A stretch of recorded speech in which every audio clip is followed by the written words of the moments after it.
Olá, pessoal! Boas-vindas a mais um Guia Explicativo, um conteúdo educacional que a Ford College traz para a gente hoje.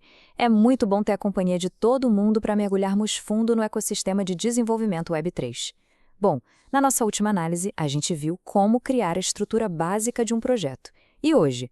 Hoje o objetivo é dar o próximo grande salto, tirar esse projeto estruturado lá do ambiente local e jogar direto para o ambiente de nuvem ativo. A gente vai entender como transformar essas linhas de código em um programa que literalmente respira e funciona no Solana Cloud. Vamos mergulhar nessa? Para ilustrar bem onde a gente está agora, imaginem a construção de um foguete espacial. A base dele já está toda construída lá na fábrica, que no nosso caso é o ambiente local. As peças estão no lugar, o manual já foi escrito, e agora, o que falta? Bom, a gente precisa mover essa estrutura imensa para a plataforma de lançamento. Mas calma lá, a gente não vai lançar esse foguete para a órbita ainda, tá? A ideia é testar os motores com total segurança, ainda no chão, só para garantir que nada exploda antes da hora. E é exatamente isso que significa implantar e testar no Solana Cloud antes da produção final. E aqui está o nosso projeto de engenharia para hoje. A gente vai passar pelos 4 estágios da implantação, ver quais artefatos a gente precisa inspecionar, dominar o ciclo de deploy e teste, ler o código de validação e, claro, definir os nossos próximos passos.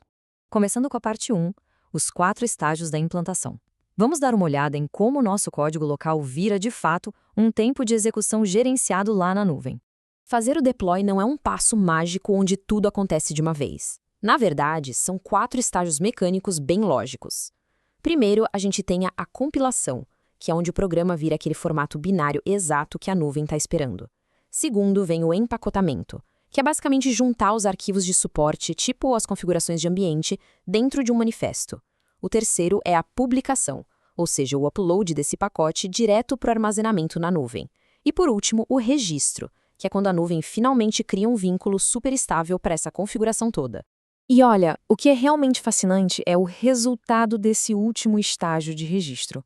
Ele devolve para a gente o identificador de programa, o famoso Program ID. E por que isso é tão crucial?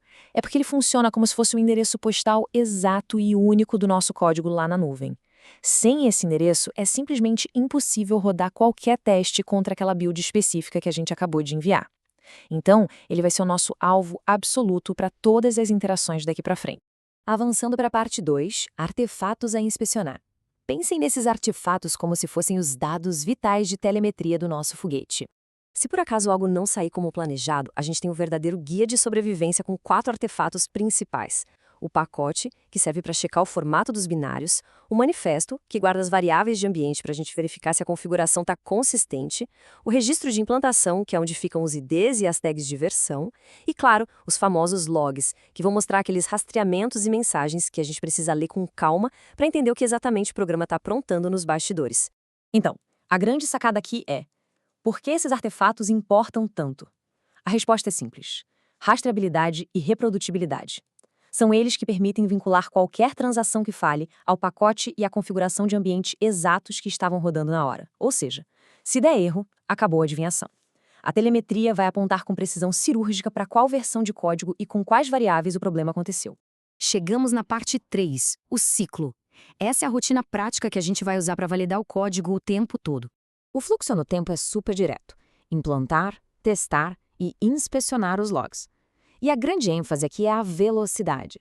Rodar um teste logo depois do deploy é, de longe, o jeito mais confiável de verificar como o programa está se comportando na vida real. Cada alteraçãozinha feita no código local tem que passar por esse ciclo rápido para garantir que a gente não tenha nenhuma surpresa desagradável depois. E agora vem a melhor parte, aquela que dá um alívio gigante: o teste não destrutivo. Afinal, ninguém aqui quer testar um motor e queimar todo o combustível mais caro de uma vez só por acidente, né? Na Web3, esse teste não destrutivo é basicamente uma operação vazia. Ela aciona o programa e gera um log, provando que o motor liga e funciona, mas sem mover um centavo de fundos reais, sem risco de esvaziar a carteira sem querer e sem alterar o estado permanente da rede. Segurança sempre em primeiro lugar. Para garantir que nada passe batido, a gente tem um checklist de validação bem prático.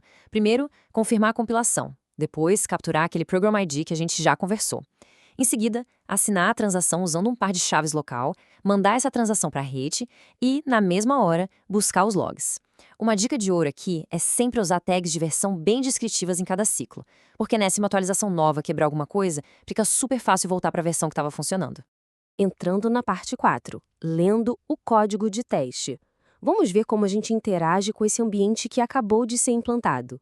Em vez de ficar lendo linha por linha de código cru, vamos focar no fluxo lógico da coisa. O script começa carregando um key pair local, que é o nosso par de chaves de teste. Isso é ótimo porque mantém tudo isolado e evita aquela dor de cabeça de ter que conectar carteiras de navegador. Depois, o script configura a conexão com o servidor RPC do Solana Cloud, que é a ponte que comunica a nossa máquina com a blockchain. O próximo passo é criar a instrução apontando certinho para o nosso Program ID e, no fim, buscar os detalhes dessa transação lá na rede. Lembram do teste não destrutivo? Ele brilha muito aqui. O script constrói exatamente isso, uma instrução de transação mínima, totalmente com dados vazios. Um payload de tamanho 0 já é mais que o suficiente para o programa bater lá no ponto de entrada, emitir aquele sinal de vida por meio de um log e finalizar. Isso garante para a gente que o tempo de execução está rodando perfeitamente, sem encostar em nada sensível. E o resultado final desse script é bom demais de ver. A rede vai devolver uma assinatura única da transação, que é a prova definitiva de que o teste aconteceu na blockchain. E junto com ela, vem uma sequência de logs super legíveis direto do programa. Se esses logs aparecerem limpinhos ou mostrando exatamente a saída que a gente esperava, pode comemorar. O teste no motor do nosso foguete foi um sucesso absoluto. E assim chegamos à parte 5, conclusão e próximos passos. O terreno já está todo preparado para amarrar as grandes lições da nossa análise de hoje. A regra número 1 é que toda implantação precisa ser rastreável. Regra 2. Os logs são os donos da verdade quando alguma coisa dá ruim. Regra 3. Os testes iniciais têm que ser sempre não destrutivos. E, por último, usar tags de versão clara salva todo mundo do caos absoluto. A moral da história é: resolver problemas de forma sistemática, olhando para os artefatos, é infinitamente melhor do que ficar no escuro tentando adivinhar onde o erro aconteceu. Para fechar, quero deixar uma reflexão provocativa aqui para todo mundo. Se a gente já consegue dominar esse processo manual de implantar, testar e inspecionar, como a gente pode escalar e automatizar tudo isso para lançamentos gigantescos no Solana Cloud usando pipelines contínuos? Bom, essa é a verdadeira fronteira do desenvolvimento de alto nível. Esse guia explicativo foi orgulhosamente trazido pela Ford College. Para explorar ainda mais sobre esse assunto, mergulhar de cabeça em ferramentas de automação e descobrir um monte de recursos educacionais incríveis sobre o universo Web3, é só dar um pulo no site Ford College. Um imenso agradecimento pela companhia de sempre e até a nossa próxima jornada de aprendizado.